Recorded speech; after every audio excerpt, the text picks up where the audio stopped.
اگر آپ کو میری یہ ویڈیو پسند آئے تو like, comment and share, subscribe کرنا مت بھولیے۔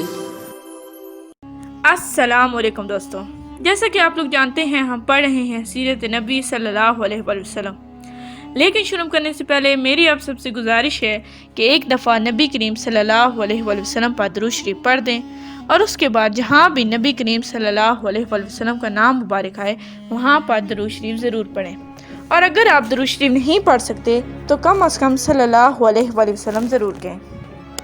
تو چلیں شروع کرتے ہیں۔ اس کا باب نمبر 35 ہے، جس کا نام ہے مشرکین کی گستاخیاں۔ اللہ کی قسم، محمد نے جیسے ہی اس کے دروازے پر دستک دی تو وہ فوراً اس حالت میں باہر نکل آیا گویا اس کا چہرہ بالکل بے جان اور زد ہو رہا تھا۔ محمد نے اس سے کہا، اس کا حق ادا کر دو۔ وہ بولا، بہت اچھا۔ یہ کہہ کر وہ اندر گیا اور اسی وقت اس کا حق لا کر دے دیا۔ قریشی سردار یہ سارا واقعہ سن کر بہت حیران ہوئے۔ اب انہوں نے ابو جہل سے کہا، تمہیں شرم نہیں آتی؟ جو حرکت تم نے کی ایسی تو ہم نے کبھی نہیں دیکھی۔ جواب میں اس نے کہا، تمہیں کیا پتا؟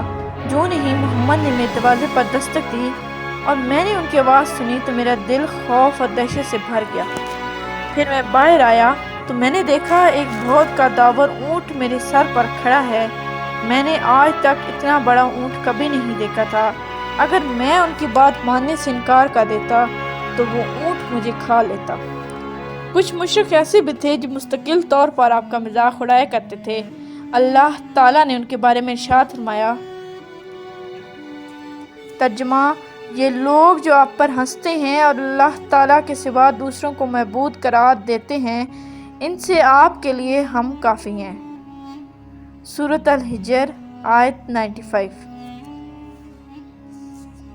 ان مذاق اڑانے والوں میں ابو جہل، ابو لہب، عقبہ بن ابی معیط، حکم بن عاص بن امیہ جو حضرت عثمان رضی اللہ تعالیٰ عنہ کا چچا تھا، اور عاص بن وال شامل تھے۔ ابو لہب کی حرکت میں سے ایک حرکت یہ تھی کہ وہ حضرت صلی اللہ علیہ وسلم کے دروازے پر گندگی پھینک جایا کرتا تھا۔ ایک روز وہ یہی حرکت کر کے جا رہا تھا کہ اسے اس کے بھائی حضرت حمزہ رضی اللہ تعالیٰ عنہ نے دیکھ لیا۔ حضرت حمزہ رضی اللہ تعالیٰ عنہ نے وہ گندگی اٹھا کر فوراً ابو لہب کے سر پر ڈال دی۔ اس طرح عقبہ بن ابی معیط نبی کریم صلی اللہ علیہ وسلم کے دروازے پر گندگی ڈال جایا کرتا تھا۔ عقبہ نے ایک روز آپ کے چہرہ مبارک کی طرف تھوکا، وہ تھوک لوٹ کر اس کے چہرے پر آ پڑا۔ جس حصے پر وہ تھوک گرا وہاں کوڑ جیسا نشان بن گیا۔ ایک مرتبہ عقبہ بن ابی معیط سفر سے واپس آیا تو اس نے ایک بڑی دعوت دی، تمام قریشی سرداروں کو کھانے پر بلایا۔ اس موقع پر اس نے حضرت صلی اللہ علیہ وسلم کو بھی بلایا، مگر جب کھانا مہمانوں کے سامنے چنا گیا تو آپ صلی اللہ علیہ وسلم نے کھانے سے انکار کر دیا اور فرمایا، میں اس وقت تک تمہارا کھانا نہیں کھاؤں گا جب تک کہ تم یہ نہ کہو کہ اللہ تعالیٰ کے سوا کوئی عبادت کے لائق نہیں۔ چونکہ مہمان نوازی آپ کے لوگوں کی خاص علامت تھی اور وہ مہمان کو کسی قیمت پر ناراض نہیں کرتے تھے، اس لیے عقبہ نے کہا، میں گواہی دیتا ہوں کہ اللہ تعالیٰ کے سوا کوئی معبود نہیں۔ یہ سن کر آپ صلی اللہ علیہ وسلم نے کھانا کھایا۔ کھانے کے بعد سب لوگ اپنے گھر چلے گئے۔ عقبہ بن ابی معیط ابی بن خلف کا دوست تھا۔ لوگوں نے اسے بتایا کہ عقبہ نے کلمہ پڑھ لیا ہے۔ ابی بن خلف اس کے پاس آئے اور بولا، عقبہ، کیا تم بے دین ہو گئے ہو؟ جواب میں اس نے کہا، خدا کی قسم میں بے دین نہیں ہوا، یعنی مسلمان نہیں ہوا ہوں۔ بات صرف اتنی ہے کہ ایک معزز آدمی میرے گھر آیا اور اس نے یہ کہہ دیا کہ میں جب تک اس کے کہنے کے مطابق توحید کی گواہی نہیں دوں گا وہ میرے ہاں کھانا نہیں کھائے گا۔ مجھے اس بات سے شرم آئی کہ ایک شخص میرے گھر آئے اور کھانا کھانے بغیر چلا جائے، اس لیے میں نے وہ الفاظ کہہ دیے اور اس نے کھانا کھا لیا۔ لیکن سچ یہی ہے کہ میں وہ کلمہ دل سے نہیں کہا تھا۔ یہ بات سن کر ابی بن خلف کا اطمینان نہ ہوا۔ اس نے کہا، میں اس وقت تک اپنی شکل تمہیں دکھاؤں گا نہ تمہاری شکل دیکھوں گا جب تک کہ تم محمد کا منہ نہ چڑھاؤ، ان کے منہ پر نہ تھوکو اور ان کے منہ پر نہ مارو۔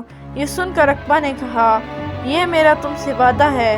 اس کے بعد جب حضور نبی کریم صلی اللہ علیہ وسلم اس بدبخت کے سامنے آئے، اس نے آپ کا منہ چڑھایا، آپ کے چہرہ مبارک پر تھوکا، لیکن اس تھوک کا آپ کے چہرہ مبارک تک نہ پہنچا بلکہ خود اس کے منہ پر آ کر گرا۔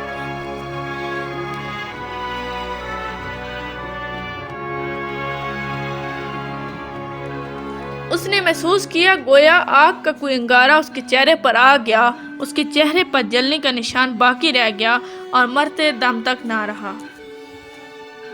اس عقبہ بن معیط کے بارے میں سورۃ فرقان کی آیت 37 نازل ہوئی۔ ترجمہ: جس روز ظالم اپنے ہاتھ کاٹ کاٹ کر کھائیں گے اور کہیں گے کیا ہی اچھا ہوتا میں رسول کے دین کی راہ پر لگ جاتا۔ اس آیت کی تفسیر میں لکھا گیا ہے، جس روز ظالم آدمی جہنم میں کوہنیتا اپنی ایک ہاتھ دانتوں سے کاٹے گا، پھر دوسرے ہاتھ کو کاٹ کر کہے گا جب دوسرا ہاتھ کھا چکے گا تو پہلا پھر اگ آئے گا اور اس کو کاٹنے لگ جائے گا۔ غاز اس طرح کرتا رہے گا۔ اس طرح حکم بن عاص بھی حضرت صلی اللہ علیہ وسلم کے ساتھ مسخرپن کرتا تھا۔ ایک روز آپ صلی اللہ علیہ وسلم چلے جا رہے تھے، یہ آپ کے پیچھے چل پڑا، آپ کا مذاق اڑانے کے لیے منہ اور ناک سے طرح طرح کی آوازیں نکالنے لگا۔ آپ چلتے چلتے اس کی طرف مڑے اور فرمایا تو ایسا ہی ہو جا۔ چنانچہ اس کے بعد یہ ایسا ہو گیا کہ اس کے منہ اور ناک سے ایسی ہی آواز نکلتی رہتی تھی۔ ایک ماہ تک یہ بے ہوشی کی حالت میں رہا، اس کے بعد مرنے تک اس کے منہ اور ناک سے ایسی ہی آواز نکلتی رہتی تھی۔ اس طرح عاص بن وال بھی آپ صلی اللہ علیہ وسلم کا مذاق اڑایا کرتا تھا۔ وہ کہا کرتا تھا، محمد اپنے آپ کو اپنے ساتھیوں کو نعوذ باللہ یہ کہہ کر دھوکہ دے رہے ہیں کہ وہ مرنے کے بعد دوبارہ زندہ کیے جائیں گے۔ خدا کی قسم ہماری موت صرف زمانے کی گردش اور وقت کے گزرنے کی وجہ سے آتی ہے۔ اس عاص بن وائل کا یہ واقعہ اور ہے۔ حضرت خباب بن ارت رضی اللہ تعالیٰ عنہ مکہ میں لوہار کا کام کرتے تھے، تلواریں بناتے تھے۔ انہوں نے عاص بن وائل کو کچھ تلواریں فروخت کی تھیں، ان کی اس نے ابھی قیمت ادا نہیں کی تھی۔ خباب بن ارت رضی اللہ تعالیٰ عنہ اس سے قیمت کا تقاضا کرنے کے لیے گئے تو اس نے کہا، خباب تم محمد کے دین پر چلتے ہو، کیا وہ یہ دعویٰ نہیں کرتے کہ جنت والوں کو سونا چاندی قیمت کپڑے خدمتگار اور اولاد مرضی کے مطابق ملے گی؟ حضرت خباب بن ارت رضی اللہ تعالیٰ عنہ بولے، ہاں یہی بات ہے۔ عباس نے ان سے کہا، میں اس وقت تک تمہارا قرض نہیں دوں گا جب تک تم محمد کے دین کا انکار نہیں کرو گے۔